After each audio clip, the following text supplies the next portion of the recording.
High friends, welcome to metro story. Yes, நம்மளுடைய தாத்தா வந்து சூப்பராக வந்து ஸ்டில்ஸ் கொடுத்துருக்காரு. ஒரு 5 இமேஜ் வந்து ஷேர் பண்ணியிருக்காரு. அவருடைய போஸ்ட்டில் வந்து கொடுத்துருக்காரு டிஜிட்டல் மீடியாவில்.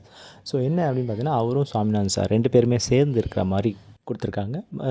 விஜய் தாத்தா வீட்டில் தான் வந்து ஷூட் அப் வந்து கண்டினியூ ஆகிட்டுருக்கு. ஸோ ஹோல் ஃபேமிலி அந்த பிரச்சனை முடிஞ்சது இல்லையா? ஸோ ஒரிஜினல் டாக்குமெண்ட் வந்து கொடுத்தாங்க. அதுவே போல் இன்னொரு பஞ்சாயத்தும் வந்து ஸ்டார்ட் ஆகும். ஸோ அதே மாதிரி ஸ்டார்ட் ஆகி அதுக்கப்புறம் வந்து நெக்ஸ்ட் கம்மிங் வீக்கில் வந்து வலசரவாக்கு வீட்டில் வந்து ஷூட் அப் வந்து, அதாவது சாரதாம்மா வீட்டில் வந்து ஷூட் அப் ஸ்டார்ட் ஆக போகுது. ஸோ இதுதான் அப்கமிங்கில் வரக்கூடிய சீன்ஸ் எல்லாமே. ஸோ அதை கன்ஃபர்மேஷன் பண்ணுறதுக்கு இந்த பிடிஎஸ் வந்து 2 பேரும் கொடுத்துருக்காங்க. இவங்களுடைய அந்த 5 இமேஜஸ் பார்த்து நீங்கள் என்ஜாய் பண்ணுங்கள். ஸோ அப்கமிங் ஸ்டோரிஸ் வந்து பார்த்தீங்கன்னா, இன்றைக்கி சீரியல் எப்படி போச்சு அப்படின்னு பார்த்தீங்கன்னா, ஸோ சமாதானம் ஆகிற மாதிரி அவங்க மேலே ஒரு ஹியூமனிட்டி கன்சிடர் பண்ணுற மாதிரியும் அவங்க பாடுற இதை பண்ணுறாங்க. ஹோல் ஃபேமிலி வந்து எடுத்துருக்குறாங்க. ஸோ இது வந்து கண்டினியூ ஆகுமா அப்படின்றது தான். பிகாஸ் இன்றைக்கி ரோல் வந்து கொடுத்துட்டாங்க, நானும் வேலை தேடிட்டு இருக்கேன் தான் அப்படின்னு சொல்லிட்டு கிருஷ்ணா வந்து சொல்கிற மாதிரி. ஸோ இதை பேஸ் பண்ணி தான் அது விஜய் கம்பெனியில் வந்து அதை ரோல் எடுத்துகிட்டு வந்து அங்கே வேலை ஒர்க் பண்ணுற மாதிரி, அங்கே எப்படிலாம் போஸ்ட் பண்ணுறாங்க, அது தாத்தா பாட்டிக்கு விருப்பம் இருக்காது மேபி.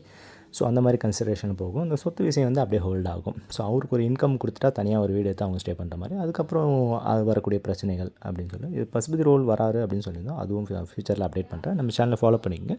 சப்ஸ்கிரைப் பண்ணி, ஷேர் பண்ணி, லைக் பண்ணி, கமெண்ட் பண்ணுங்கள். தேங்க்யூ.